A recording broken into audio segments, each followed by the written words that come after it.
This is a questionable reality production.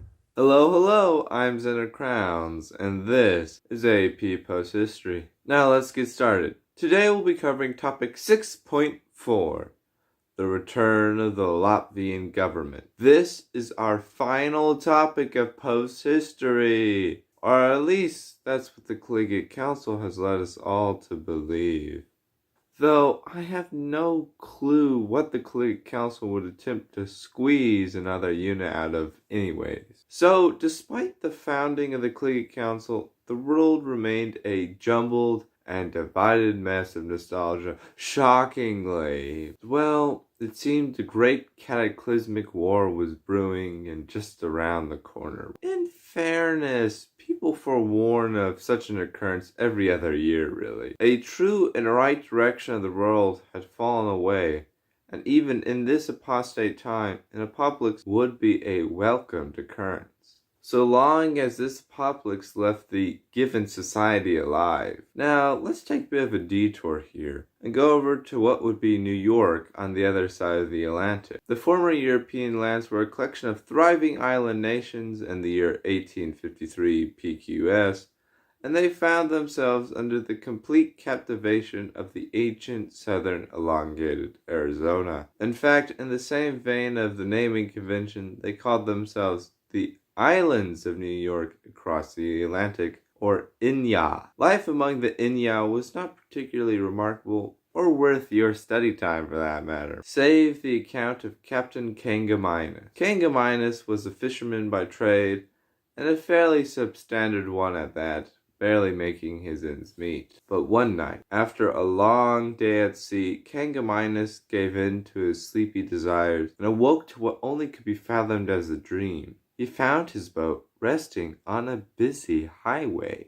in downtown Riga, the capital of Latvia. The revelation shocked him and terrified him. He thought himself confused and falling into a deep psychosis of some sort. However, his crew collaborated his side. Soon the Latvian police approached the boat and asked Kangaminus to explain the meaning of all this and who he was, as you would naturally do. The captain was utterly dumbfounded, for his eyes saw Latvia as it was before it disappeared, a section of earth untainted by the salmoning. Under increasing question, Kangaminus explained himself, and it was a tough pill for Latvia to swallow.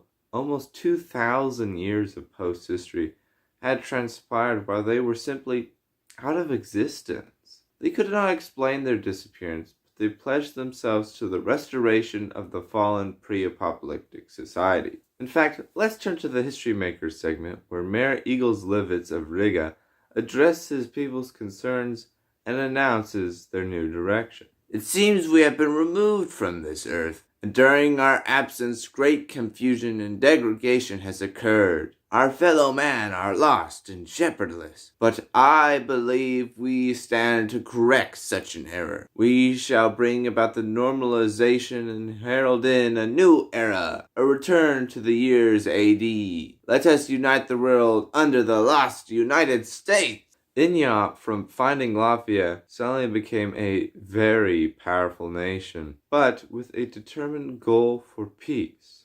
And as so many had worked before, they and the Latvian government would work towards to return the pre-apocalyptic society. The first step was the renouncement of the PQS timestamp, as now they would be restarting at the year $37 AD. The main manifestation of their work was the convincing of nations to join Latvia, which was surprisingly difficult, as many claimed the return to Latvia was faked and without a proper foundation, a mere ploy by the Inya to gain more power for themselves, while others claimed the beliefs that the Inya were errant to the established orders of things and ought to be excised once more. That is, despite the return of Latvia being one of the greatest miracles of this world, that when people were faced with such miracles, they firmly rejected them out of stubborn consternation. The process to return to the pre-apocalyptic world, led by Latvia, is a slow process,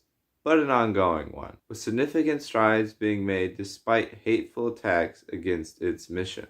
The Collegiate Council does not really wish to discuss the process of normalization any farther, as it is occurring presently, with its long-term implications still hidden in the fog of post-history. And that's it! The post-history course is complete. I thank everyone for sticking with me through this AP-determined post-historical journey, though I may have been a flawed captain. I wish you all the greatest luck in getting a 92 in your class and a 7 on the AP test in Quintober.